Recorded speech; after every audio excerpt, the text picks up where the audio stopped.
Today in Roach Reflections, I want to talk about conditions at this time of year. It's the end of September.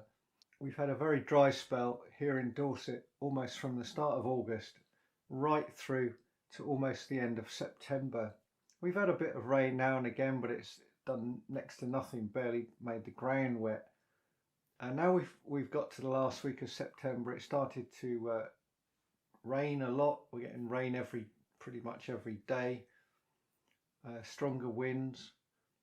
The rivers, the Stour and the Avon, have got a fair bit of duckweed on them. They've been pretty low and stale, and that's one of the problems this time of year. After the dry spells of the summer, all the little ditches and backwaters get covered in duckweed and filled with very stale water. That the weed died back in August, so it's been rotting away for quite a few weeks now.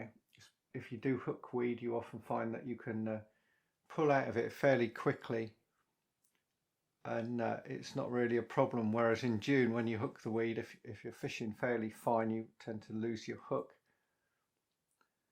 And it is a funny time of year for fishing.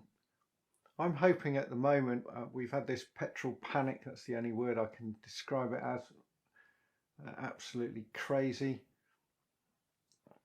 But I'm quite content just for a week or two to wait for things to settle down again, and to when the rivers have improved and the fuel supply's back to normal, and I think it will be very quickly, I can think about getting out fishing again on a river that's had a bit of a flush out, that all that weed and duckweed and muck has gone out. Quite what the fishing will be like in early October, mid-October, it's hard to tell. It may not stop raining all the way through October if it stays unsettled.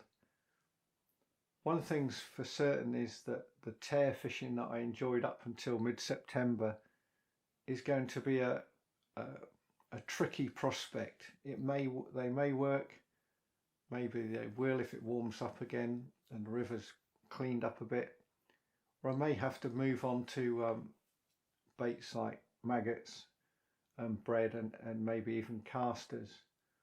I fished the Avon fairly recently, had some nice roach.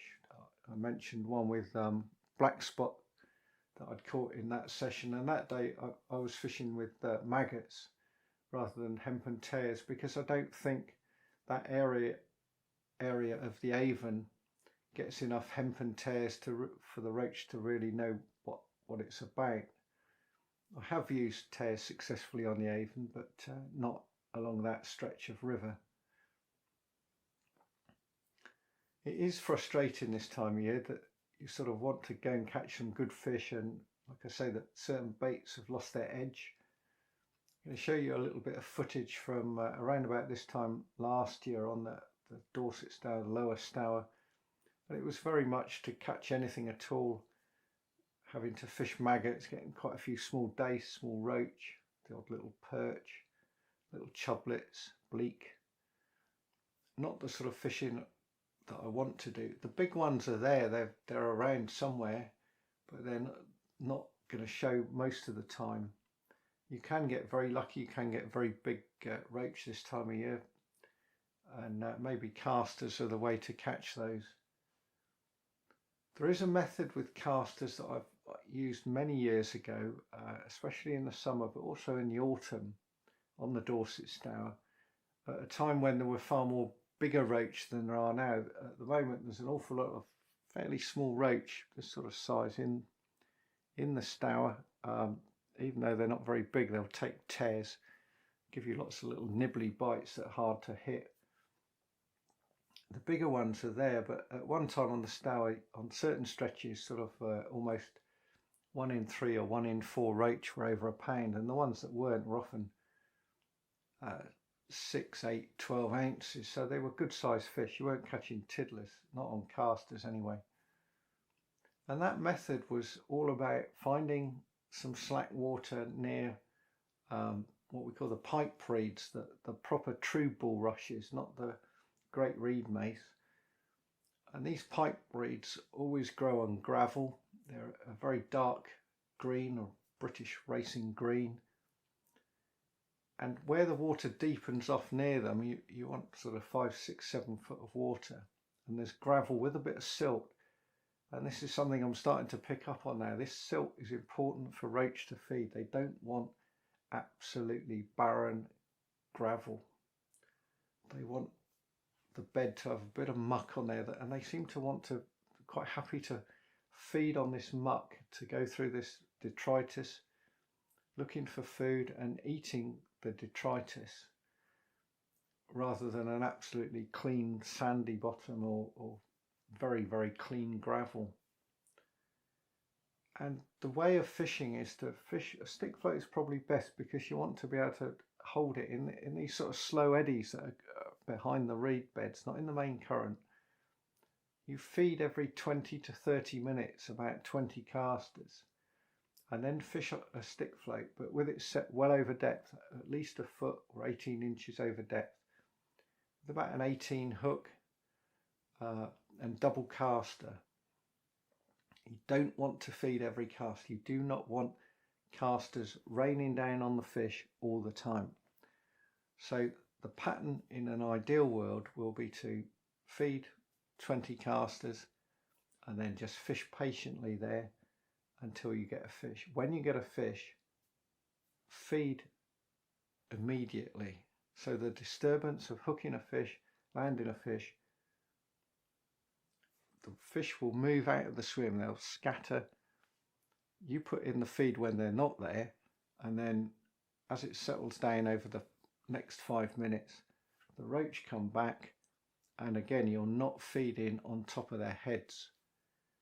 It's an interesting method. It's one I haven't used very much lately. The last time I used it in anger to any great effect was 7 or 8 years ago, when I arranged to fish a stretch of the Upper Stour. I couldn't get on the exact stretch, but it was 40 years to the day since I'd first fished the Stour, and fished with an old glass rod to celebrate that. Not quite the exact rod I'd used the 40 years previous.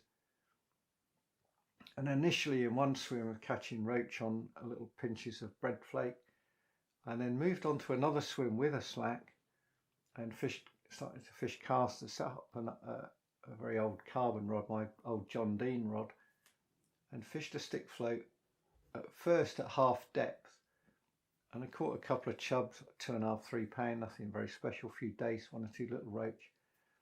And then I decided to set it much deeper, go on the bottom, and I got a roach of 114, which was very nice, bit of a battered old one, which I'm going to show you here. But the method definitely worked, and it's that sort of patient approach. Whereas most of this summer, for instance, I've been just trotting through with tears, or initially with maggots at the start of the season, and more recently with tears. But I think that type of fishing may be coming to a premature end with this much colder weather. And it'd be interesting to see how and when it does settle down. I'm hoping by mid-October I can get out again, not worry about fuel problems, and the river will have cleared its muck out. One fish that does show a bit better, though I'm mainly a roach angler, the dace don't seem to worry too much about the extra rain and water flushing it out, and often these conditions liven up the dace fishing. Certainly the last couple of trips I did last week, I was fishing with tares, and I got a few roach on one of the trips, but far more dace. The dace were much more willing to feed. Once I'd found them, that is, the first swim or two didn't seem to have many dace, a few roach. And then the final swim, I found lots and lots of dace that came in right under my rod tip at one point. I'm going to leave it at that for this short roach reflections. It's not all bad news at this time of year with these floods. I know the barbel anglers will be wanting far more water to really get a big dirty flood to get rid of all the muck and corruption out. And those people who think that the frosts kill the weed, sorry mate, they don't kill the weed. They kill the nettles. That's the only thing that really, really hard frost will kill, the stinging nettles. and even those, if you have a mild winter with no frost, they just carry on growing. They seem to persist, or not so much carry on growing. The high ones have all died back. They've gone to seed. But you find in March sometimes these little stinging nettles are coming up through where it's a bit warmer again, and you drop your discordia or something amongst the grass and go to pick it up and find you got stung fingers. But the weed in the river dies in August. It goes to seed, dies in August, and then it takes quite a few weeks to rot. And generally, by about the third week of November, provided we've had a couple of good floods, the river is pretty clear of weed. Sometimes you'll find a fair bit of weed hanging on mid-November, but usually by, like I say, the end of the third week in November, the end of November, you can get a clean trot through. Places like Wimborne, which is something I featured last winter, if you go down there at the moment, you'll just find it's absolutely solid with weed, and there's other stretches like that. But give it that 6 to 8 weeks, and it'll be a clear trot, and then it needs some flow and colour to start to fish properly. That's it for now. I hope you've enjoyed this short talk. Please subscribe, and I'll see you again soon.